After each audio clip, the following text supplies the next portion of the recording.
Hey, what's going on, ladies and gentlemen? My name is Rage, and we are back today to talk about the Danger Room overall strategy now that this event is live in game. We're going to be talking about the key tips and tricks to go through it, as well as how you can full clear all the way to the very end. So first and foremost, you don't need Gear Tier 20. Gear Tier 19 is going to be able to get you by, but it really is going to be dependent on a bit of RNG as well as what danger tokens you'll be able to equip in terms of the combat mods for some of these runs. So what I did in the original beginning, guys, and you'll see lots of gameplay footage here and the overall strategy for the final node, is that you'll definitely want to start things off at a lower difficulty, like maybe difficulty 7, difficulty 8. My personal recommendation is difficulty 9 because it's a pretty smooth experience, as you'll see in the gameplay. And then as you accumulate more and more, you'll be able to leverage some of the Sinister 6 and Undying allies. Now, for myself, when I did this anyways, I didn't have any Undying characters I can utilize, so it is going to be mainly a Sinister and Insidious 6 synergy. Having said that, you'll work your way top down getting some of these modifiers, right? The ones that really were impactful for myself, and you can see here we didn't need much to fully complete it, but I really like the allies gaining additional speed. You'll see that in my gameplay. Speed is going to play a very important factor, especially when we want to generate more ability energy dependent on some of those combat cards we'll get. Another one I can see being an X factor here is caffeinated, because obviously when you prevent characters from gaining exhaust from Mephisto, that really does help, especially when translating to the further nodes. Another good one is enemies cannot gain speed bar from abilities. So as you can see, as you work your way down, the more you play it, the more easier it gets. And so at that point, it just becomes how many runs will it take. For me, it took around 5 to 6 runs in its entirety. So without further ado, guys, let me show you the gameplay footage for difficulty 9, and then I'll show you the overall strategy for the boss node as well.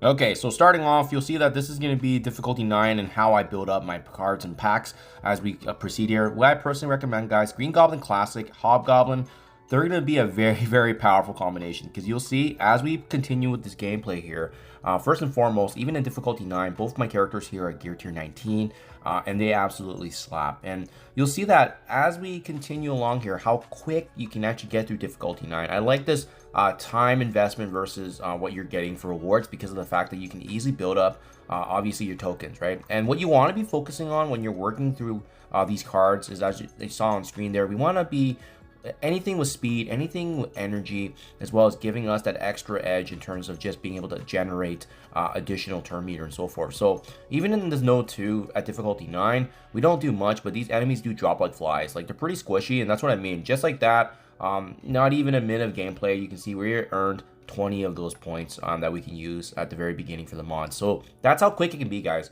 It doesn't take long. That's why it's going to be a mix of, you know, what other cards can you get. Other ones I do recommend, on kill, gaining trauma, when you're able to take advantage of other Sinister 6 and Insidious 6 character synergies. For myself, we didn't really have a choice there, so we just went with Shocker. He can generate ability energy, which is good too. But you'll see, as we get other strong additions, Vulture, in my opinion anyways, is going to be the MVP, right? And you'll see that you can't start off actually with Vulture. So that's why when you get access to him, absolutely claim it, and you'll have some really good synergies with his speed and control. So in a wave like this, like I said, I didn't really need to use my ultimate, but I just wanted to clear the wave. And this wasn't really a run I was expecting to go deeper in. But this recording actually is a run where we were able to full clear the whole thing. That led me into Xavier in the final boss node as well. But you'll see here now, we're going to be focusing on additional damage. Any of these goblin cards, right? You can see here goblin bombs. They benefit characters like Green Goblin Classic, Hobgoblin. So they're really, really impactful. Another big reason why I like starting off with the Goblin characters, because of the fact that they get that extra potential chance to get those additional cards, as you'll see there. And then you can unclaim them, or you can claim other things around the corner. But I just want you to be mindful of that, because that's how you can stack the Goblin effect. Now, we were able to take advantage of adding Vulture now into the team, and you'll see pretty shortly here how impactful he is, right? If he typically gets the first turn, he's going to be able to reduce turn meter for all the enemies as well if he has the right ability energy. So in this instance, we don't. But even offense down there, as you saw with the special, it's impactful. Keep in mind, this team is still not really functioning the way it should be in the Danger Room, because the one thing we're lacking right now is speed, and as well as ability energy. So this is just a shell of the team until you actually have those combat cards, which is why I wanted to highlight in this video here that first of all, the impact of Vulture, how he can generate ability energy now, because whenever we attack an enemy with bleed, will also be generating that as well. And then I think I got another combat card along the way as I was progressing through this, that you can actually generate ability energy when you attack an enemy with bleed, or finishing them off as well. So then you can see here now we're focused on the goblin upgrades, right? So that's why if you want to leave the goblin upgrades for later on, you definitely can, because they'll appear again just because we have 2 characters on our roster spawning in. So now check this out. We use a big ultimate by Vulture, and now it generates ability energy for our team. And this is wild. We get another turn now because we're able to generate speed from one of the cards that we picked up. I think it was the one where if you take down an enemy, we gain additional speed, sorry, a turn meter. So you can see Vulture is just going. It's just going left and right. This is kind of how it should be functioning. This is what you want to be going for, because when this happens, it's going to give you a fighting chance against some of those really trickier nodes with Mephisto, Super Skrull, and so forth.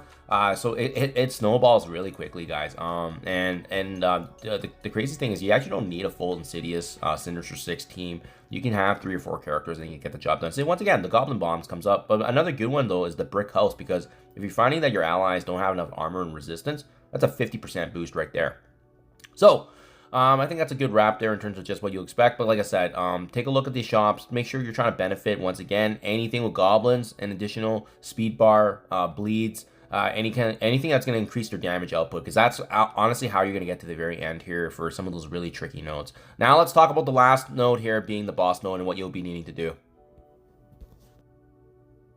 Okay, so here we go. Like I said earlier, this is the same team that was able to push through at the very end. Now, I want to talk about this real quickly. My Shocker did die, and I didn't revive him for this, because you actually want to go into this boss node with the mentality that everyone's going to die. So, obviously, you saw earlier in my gameplay, my Vulture is pretty stacked right now. He's going to get a lot of turns, and he's going to be faster than everybody else. But even despite that, this last final node is loaded with turn meter.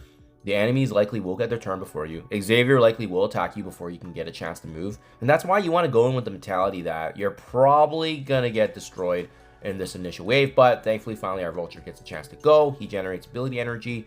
And you bet your butt that we're going to use Green Goblin Classic's devastating ultimate ability to do as much damage as we can. Because the mentality here is that we want to do as much work on these enemies as much as possible.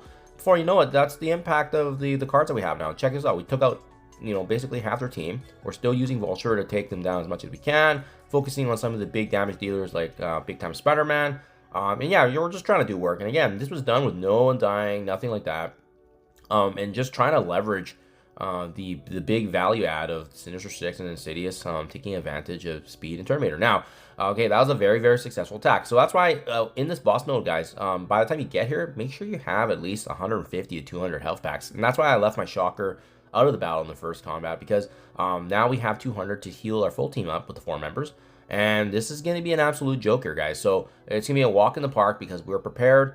We had a proper game plan, and we had the right cards and packs, and with the right idea too, that to sack the last final node here. And now this is going to be an absolute joke, because Xavier already used both his special. So there you have it, guys. Good game. Hopefully this helps you guys out. Best of luck, and I'll catch you guys in the next one.